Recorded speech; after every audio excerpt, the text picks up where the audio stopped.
ការក្រអឺតកតឹមរបស់លោកទទួលបានក្តីវិនិច្ឆ័យលោកនៅក្នុងសង្គ្រាមមួយមកពីការអនុវត្តនៅក្នុងការផ្សំថ្នាំហើយមកពីការសិក្សាពីព្រលឹងងងឹតខ្ញុំមិនជាគ្រូពេទ្យដែលពូកែម្នាក់តែខ្ញុំមិនបានដឹងនោះទេត្រឡប់មកវិញលោកខ្វល់តែពីការប្រយុទ្ធតែប៉ុណ្ណោះទេព្រលឹងងងឹតនិងក្តីស្រមៃរបស់លោកមនុស្សច្រើនណាស់ដែលមានការឈឺចាប់លោកខ្វល់តែពីខ្លួនឯងតែប៉ុណ្ណោះទេគ្មានអ្វីដែលអាចផ្លាស់ប្ដូរនិងបកក្លោយពីបានទេ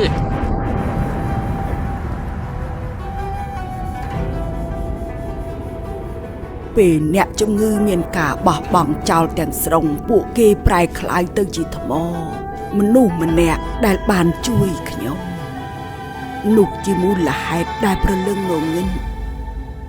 មនុស្សម្នាក់ដែលបានជួយខ្ញុំនោះពិតជាមិនអីនោះទេ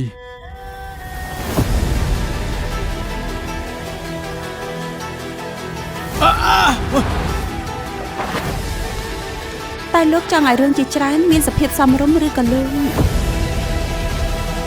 ការទទួលយកគ្រូម្នាក់ក្នុងការប្រើប្រាស់ថ្នាំ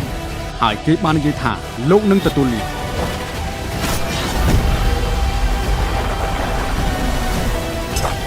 ហើយចានៅក្នុងបេះដូងរបស់លោកវាគ្រាន់តែថាលោកមិនអាចធ្វើបានទេបញ្ឈប់ពន្លឺនោះជាមួយនឹងបេះដូងរបស់ពួកយើងទៅរឿងតែដីបិសាច